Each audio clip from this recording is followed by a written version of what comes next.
आइए फ्रेंड्स, आज आप लोग के लिए बहुत ही मस्त सॉन्ग लेकर के आ चुके हैं, जो कि एक ठो गाना है।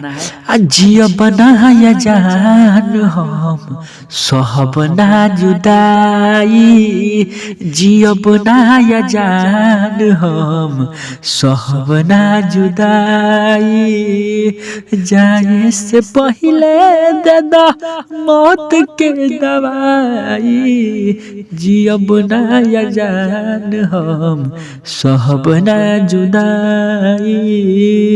तो बिल्कुल इसी मैटर पे लेकर के आ चुके हैं आप लोगों के लिए। बहुत ही मस्त सॉन्ग है, तो आइए आप लोग को मुखड़ा सुनाते हैं।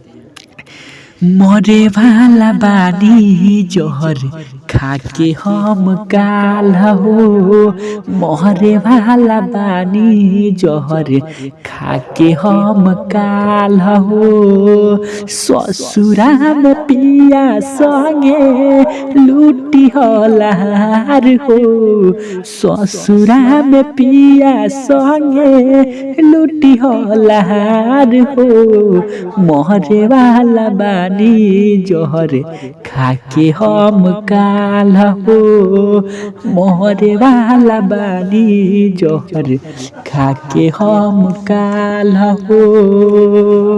तो ये रहल मुखड़ा। आशा करते जरूर ही अच्छा लागल होई। तो आई लो के पहला अंतरा सुनावता नहीं कि ऐसे बा। दोष बा हमार नहीं, दोष बा तहार हो, रहे दिलवे पागल जे भइल बेकरार हो। दोष बा हमार नहीं, दोष बा तहार हो, रहे दिलवे पागल जे भइल बेकरार हो।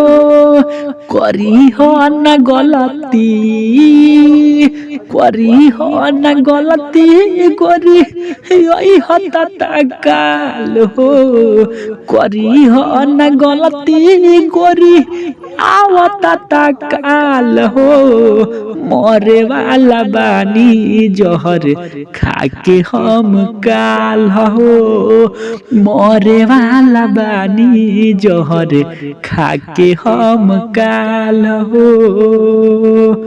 दूसरा अंतरा नाम वाला, जो कि आप लोग अपना नाम भी डाल लीजिएगा। जितना फूल ताज के सुना होई नगरी,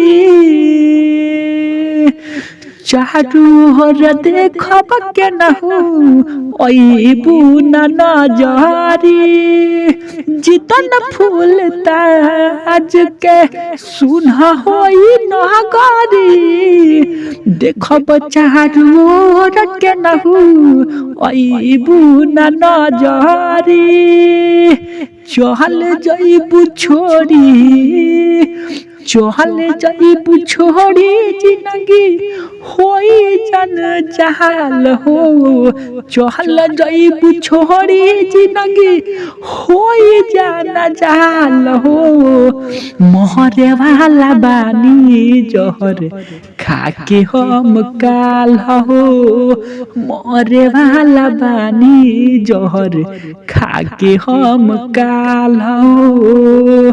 तो आशा करते हैं लोगों ने जरूर ही अच्छा लागल हो। तो एक ठो लाइक करके जाए लोनी, ठीक बा। आई चैनल पे बना रही लोनी, काहे से कि ऐसे ऐसा गाना, इससे भी बढ़िया बढ़िया गाना आप लोगों के लिए आते ही रही, ठीक बा।